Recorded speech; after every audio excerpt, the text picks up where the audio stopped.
નમસ્કાર મિત્રો, વિડીયોમાં તમારું સ્વાગત છે। જી હા મિત્રો, અત્યારે હાલ મોટા અને મહત્વના સમાચાર સામે આવી રહ્યા છે। તો મિત્રો, સમાચારમાં વાત કરીએ તો ગોરખપુરના ગોરખનાથ પોલીસ સ્ટેશન વિસ્તારમાં નયા ગાંવથી ગુમ થયેલી યુવતી નીલમ નિષાદની હત્યા કેસમાં એક સનસનાટીભર્યો ખુલાસો થયો છે। નીલમની હત્યા તેના જ ભાઈએ કરી હતી। આરોપી ઘરે સ્કાર્ફ વડે તેનું ગળું દબાવીને હત્યા કરી હતી અને તેના મૃતદેહને કુશીનગર જિલ્લાના નેબુરંગિયા વિસ્તારમાં શેરડીના ખેતરમાં ફેંકી દીધો હતો। પૂછપરછ દરમિયાન પુષ્ટિ મળ્યા બાદ પોલીસે આરોપી ભાઈ રામ આશીષની ધરપકડ કરી છે।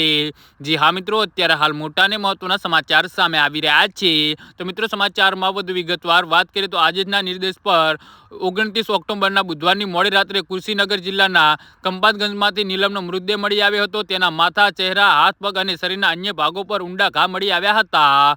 જી હા મિત્રો, અત્યારે હાલ મોટા અને દુઃખદ સમાચાર સામે આવી રહ્યા છે। ચીકુ નિષાદને 2 દીકરા અને 2 દીકરીઓ છે। આરોપી રામ આશીષ સૌથી મોટો છે અને તેની મોટી દીકરી પ્રણીત છે અને નાનો દીકરો ગોલુ એક કિશોરીના અપહરણના આરોપમાં જેલમાં છે। સૌથી નાની દીકરી નીલમના લગ્ન થવાના હતા, પરંતુ મોટા દીકરાએ તેના લગ્ન પહેલા તેની હત્યા કરી દીધી હતી। ઈશરાવતી દેવીએ પોલીસને જણાવ્યું હતું કે તેની દીકરી નીલમ 27 ઓક્ટોબરના સોમવારના રોજ સાંજે 5 વાગે ઘરેથી નીકળી ગઈ હતી અને તે પાછી ક્યારેય આવી નહીં। જી હા મિત્રો, તો આના વિશે તમારું શું કહેવું છે તો નીચે મારી કમેન્ટ બોક્સમાં જરૂરથી જણાવજો અને અમારી યુટ્યુબ ચેનલને સબસ્ક્રાઇબ કરવાની ભૂલતા નહીં। ધન્યવાદ।